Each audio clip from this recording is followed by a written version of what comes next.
Seguimos en Otra Mirada y ya está con nosotros, bueno, además de Nicolás Lynch, que nos acompaña todos los sábados, Pedro Franque, que es el coordinador nacional de Tierra y Libertad. Bienvenido, Pedrito, ¿cómo estás? Muy buenos días, encantado de estar por aquí. Un día antes de las elecciones, de unas elecciones que nadie sabe, digamos, unas elecciones, ¿no?, que muy poca gente conoce o entiende, y habría que recordar que tienen su origen en un proceso de revocatoria también, que es una cosa que olvidan. Marzo, ¿no? Sí, pero creo que, claro, la primera razón por la cual muchos no le hemos dado importancia es que hemos estado acostumbrados durante muchos años en el Perú que los regidores son una especie de decoración del alcalde. De apéndice. ¿No? De apéndice del alcalde, ¿no? Yo estaba tratando de recordar alguna vez los regidores de Castañeda y eran como los piquichones de Castañeda, digamos, ¿no? Una cosa así, digamos, ¿no es cierto? Los portapliegos de Castañeda. Entonces tú me vas a decir, voy a elegir unos portapliegos, o sea, ¿qué me importa, digamos, ¿no es cierto? Estamos acostumbrados a un régimen, digamos, incluso más que presidencialista, autoritario, vertical, unipersonal, en la cual nuestra imagen de la alcaldía, de la municipalidad, es lo que vale es el alcalde. Los regidores son irrelevantes, ¿no? Y creo que, bueno, eso en parte tiene que ver con la ley electoral, que otorga al alcalde mayoría en el consejo, entonces tiene pues total libertad para gobernar, y nos vamos a encontrar por una situación única, casi única en la historia del Perú. Supongo que en distritos alejados ha pasado, pero municipios importantes que yo sepa nunca, una situación única en la cual una alcaldesa va a tener que gobernar con una mayoría que probablemente no le sea favorable, y entonces esto tiene una cierta, al final termina teniendo una cierta importancia, pero estamos tan acostumbrados durante tantos años a que los regidores son muy poco importantes, que me parece que a todo el mundo nos parece que ahora sigue siendo igual, ¿me explico? A mí, la gente le explica, o a mí me explican, hay que elegir regidores, y digo, ¿qué hacen? ¿Qué haría lo que hacen esos tipos? Pero, o sea, aparte de hacer un ejercicio de educación ciudadana, digamos, porque claro, en algo estamos aprendiendo que hay una figura del regidor y que es una figura importante y que hay que elegirla, también habría que reconocer que esta ha sido una campaña, por parte de las mismas listas, bastante fría, ¿no? En realidad no ha habido mucha campaña. Tengo esa sensación, la siento fuera también. Es que supongo que es bien difícil para alguien, o sea, si tú vas a ser electo por 4 años para cumplir un rol significativo, entonces ya, pues, ¿no?, te rajas por la campaña y también consigues adhesiones, ¿no? Pero tú me dices, ¿y por cuánto tiempo te van a elegir? Por un añito. Incluso bueno, por menos. ¿y qué vas a hacer en un año? Bueno, dentro de 6 meses van a comenzar las nuevas elecciones. Entonces, en realidad soy 6 meses electo para luego comenzar las elecciones para otro periodo. Oye, digamos, la verdad es que hay varias razones por las cuales estas elecciones son un chiste, y yo creo que la ciudadanía tiene razón. Hay un lado que es desconocimiento, pero un lado que honestamente tiene razón en decir, estas elecciones pues no son tan importantes, digamos, ¿no? Si estuviéramos eligiendo un nuevo gobierno municipal por 4 años, caray, qué interesante, ¿no es cierto? Si vamos a elegir regidores por 4 años, bueno, todavía, ¿no? Pero si elegir una parte de los regidores por un añito, que es el final del periodo, y que en 6 meses vamos a estar en campaña electoral de nuevo, la verdad es que... Sí, no sé. pero yo creo que también hay un aspecto político de fondo, ¿no? Y es la intolerancia que ha tenido la derecha neoliberal en general, y el exalcalde Castañeda en particular, con un gobierno de izquierda en la Municipalidad de Lima, ¿no? O sea, un gobierno al cual el establishment político, como no era de su color, digamos, ni de su mundo, le ha desatado la guerra desde el primer minuto, ¿no? Y esto llevó primero a la caricatura de la gestión de Susana Villarán, más allá de que hiciera las cosas bien o mal, posteriormente al proceso de revocatoria, que tiene pues dudas desde la manera como fue aprobado por el Jurado Nacional de Elecciones, hasta finalmente la revocatoria misma y su consecuencia, ¿no?, que es esta ridiculez electoral, ¿no? Bueno, he pensado que la razón más simple para votar por Tierra y Dignidad, TD, que es la lista de Susana, es para sacarle la lengua a Marco Turo. Exactamente, para que no se vea con la Creo que suya. es mi principal razón. Vamos a volver con todas las razones por las cuales tú sugieres que votemos por Tierra y Dignidad después de la pausa.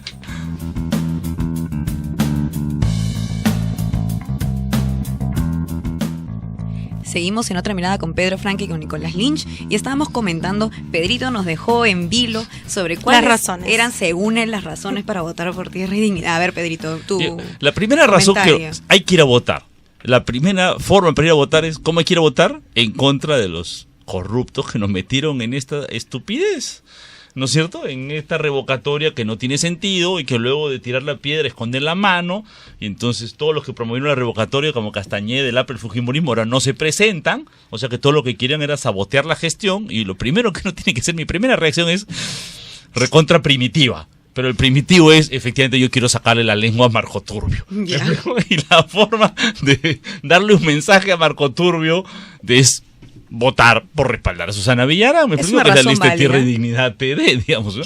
A mí me parece que eso es una razón, puede ser primitiva, pero importante también. En el fondo, con todo lo primitiva que puede tener la reacción, también es una reacción de decir, oigan, estos corruptos que juntaron plata de no sé quién, del empresario congresista sinvergüenza José Luna Galvez, que había sido suspendido del Congreso por fujimorista y que se puso 5 millones de soles en la campaña, y los amigos de Castañeda, toda esta mafia corrupta empujó la revocatoria, logró la mitad, ¿no es cierto? No logró sacar a la alcaldesa, pero sacar a 21 regidores, y ahora tenemos una segunda votación vinculada al tema que nos obliga a perder nuestro domingo.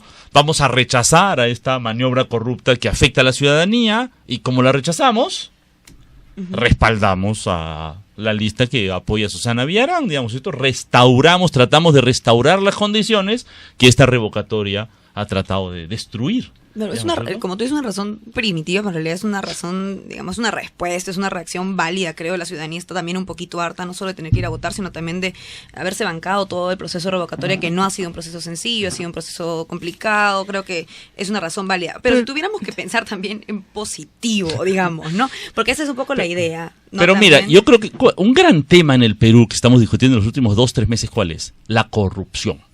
Alan García acusado en la megacomisión y trata de escaparse haciendo que la fiscalía, donde está su pata Peláez, lo ayude. Y Toledo, que resulta que es comprado su casa, pero que dice que la plata no vino de donde vino, porque sí vino de más allá, ¿no? Tratando de zafarse también, presentando un recurso de amparo para decir que la comisión investigadora o fiscalizadora del Congreso no lo puede fiscalizar. Y en medio de eso vemos pues que el Ejecutivo, Óscar López Meneses, un asunto recontraturbio, ¿no es cierto?, respecto a cómo el gobierno usa malas artes para gobernar.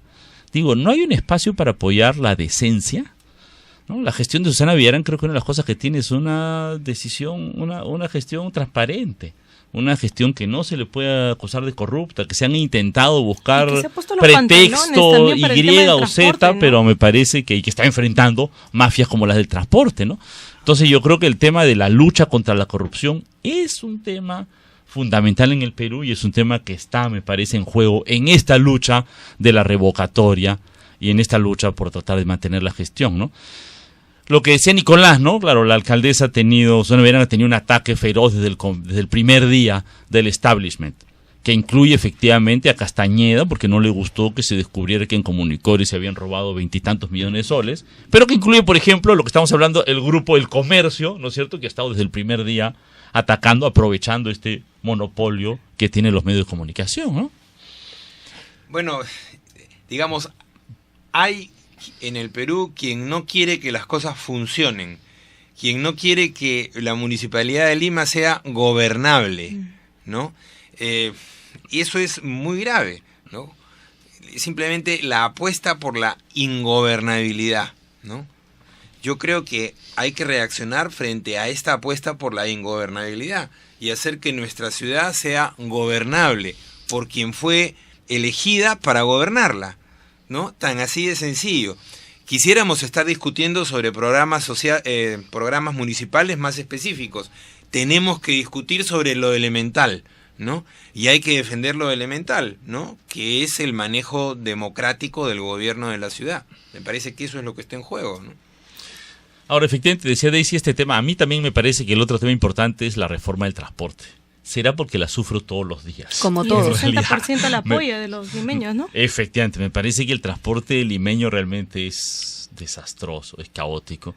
Y realmente, si uno compara con otras metrópolis latinoamericanas, no estoy diciendo que comparen pues, con algún país europeo, ¿no? Pero comparemos con otra capital metropolitana de Latinoamérica, En todos lados, este sistema de que las combis van por todos lados, con unas rutas ridículamente largas, con un cobrador que dice sube, sube, sube y se cruce, ¿no? Dobla y hace un manejo del tránsito espantoso, con choferes que manejan 16 horas seguidas. Disculpan, eso no existe en Santiago de Chile, no existe en Buenos Aires, no existe en Sao Paulo, no existe en Bogotá, no existe en Quito. Digamos, no hay que irse al primer mundo para darse cuenta de que hay sistemas de transporte un poquito más ordenados que este desastre, que hay que decirlo, está originado por las reformas neoliberales de Fujimori y continuado por el régimen corrupto de Castañeda, ¿no? Porque ¿cómo se origina esto? Cuando Fujimori dijo liberalización total. Que en el transporte público todo el mundo haga lo que le da la gana. Todo el mundo puede. ¿No es cierto? Libre empresa, viva la libertad individual. Había una empresa pública de transportes, acordémonos de los Enatro, ¿no? Que mal que bien cumplían ciertas rutas relativamente planificadas. No eran la mayoría del transporte limeño, es verdad, y habían agudas deficiencias, también es cierto. Pero en lugar de mejorar ese transporte público, se le privatizó y se caotizó el transporte. O sea, fueron los microbuseros los que dibujaron las rutas. Claro. ¿No? Y las llevaron a más de 600 líneas, que entiendo con el plan maestro se quieren reducir a 280, me parece, ¿no? A menos de la mitad, porque lo que tenemos no es un transporte, es un caos, ¿no? Entonces la reforma de transporte sí me parece que es una reforma fundamental. Y también otros programas, Pedro, ¿no? Otros programas también, como el tema de el cultura que estamos viendo en diferentes parques. Bueno, ahora está el FAEL, sí, ¿no? Aquí me han recomendado Laurita varias obras, ¿no? El Festival de Artes Escénicas de Lima, creo que para los que saben de teatro ha sido esta gestión sí ha sido notoriamente diferenciada de las anteriores. Tengo esa impresión también con una serie de amigos que definitivamente se dedican a la actuación, se dedican a la música. Digamos que esta ha sido la gestión que más ha impulsado la cultura en Lima, que se entiende que es algo muy importante, pero nuevamente un reclamo que se le hace a Villarán, y aquí pues hago un poquito de abogado del diablo, es que por la costumbre, la mala costumbre sin duda, de muchos limeños y sobre todo de algunos sectores en Lima, esto no basta. Si no hay cemento, no hay obra. Si no hay cuestiones o resultados a corto plazo, entonces no hay avance. Y esto es lo que le puede haber costado tal vez a Susana también la aprobación, porque vamos, está en 7% de intención de voto. Entonces, eso es lo que le puede haber costado también a ella. Y de alguna manera también en esta nueva elección todo indica que va a tener también al Consejo en contra, ¿no? Entonces, ¿cómo poder manejar políticamente esto desde dentro? Bueno, yo creo que, por ejemplo, este tema de obra, ¿no? El transporte urbano en Lima fue enfrentado durante 20 años con obra, ¿no? Belmont hizo el bypass de no sé dónde y Castañeda hizo el bypass de no sé qué, y el resultado de eso, disculpen, es un caos del transporte en la ciudad. Y efectivamente la reforma del transporte demora un poco porque es un tema complejo, pero como lo han ratificado varias veces, ninguna gestión municipal ni nacional hace pues grandes obras o tiene grandes resultados en los primeros 2 años, ¿no? Todo el mundo, digamos, todas las gestiones demoran 2-3 años en comenzar a dar frutos sus reformas, y hay reformas con la reforma del transporte que demora un poco más, ¿no? Creo que el gran problema aquí es el enorme ataque político, la enorme precariedad política de una gestión que trata de hacer una reforma sustancial como la de transporte, y que bueno, enfrentado, creo que ya son 16 o 17 paros del transporte, ¿no? Para que se dé uno cuenta de la magnitud de la resistencia, algo que es de sentido común. Y también creo que se ha enfrentado por primera vez a grandes sectores informales que nunca habían, digamos, cumplido la ley, y que de una u otra manera ha ido afectándolos ella, tratando de ordenar estas cosas, y creo que eso también pues no es muy popular, digamos así, ¿no? Pero creo que se ha ido levantando, han sido propuestas importantes, interesantes, esperemos pues que se empujen, que se sigan apoyando a Susana, ¿no? Bueno, en realidad yo creo que el tema de la informalidad en otras áreas Lima avanzó, ¿no? Yo me acuerdo cuando el mercado central era un caos total, y eso se logró ordenar a mi absoluta sorpresa. Yo pensé que eso era ingobernable eternamente, ¿no? Y de hecho ahorita viene la Navidad y nos enfrentamos pues a un nuevo tema que es de todos los años, muy difícil de controlar, que es el centro de Lima. Se vuelve nuevamente una invasión de informales vendiendo cosas que es difícil de controlar. Y yo veo que en el centro de Lima, paso por el centro de Lima y veo que ahora pues lo que hace la Municipalidad de Lima para cerrar locales inadecuados, le tiene que poner un piedrón adelante. No sé si han visto, es una cosa increíble, porque si solo le ponen el papelito no funciona, ¿no? Lo cual muestra que hay una resistencia a la autoridad y unos espacios urbanos en Lima que han estado tan agarrados por sectores Que pues eran casi tierra de informales, nadie, drogas, ¿no? prostitución, Lamentablemente. informalidad, que restaurar el orden es recontra difícil, ¿no? Pero creo que eso, como por ejemplo todo este tema de las empresas gráficas en Lima, cosa que me parece bien con este corredor En el centro peatonal. de Lima. En el centro de Lima, que era absurdo, ¿no? En el centro de Lima, una contaminación absurdo, las calles atoradas porque los camiones bajando papel. Eso era, pues, efectivamente, requería un orden, ¿no? Hacerlo, pues, difícil, una batalla, una resistencia, pero creo que se ha estado logrando, ¿no? Entonces me parece que ahí hay avances también en cuanto al orden metropolitano que son significativos, ¿no? Vamos a seguir hablando de las elecciones y también tal vez de otros temas de coyuntura, porque acá Pedro, que es nuestro invitado, también es miembro del Frente Amplio, entonces podemos hablar de temas de coyuntura en general después de esta pausa.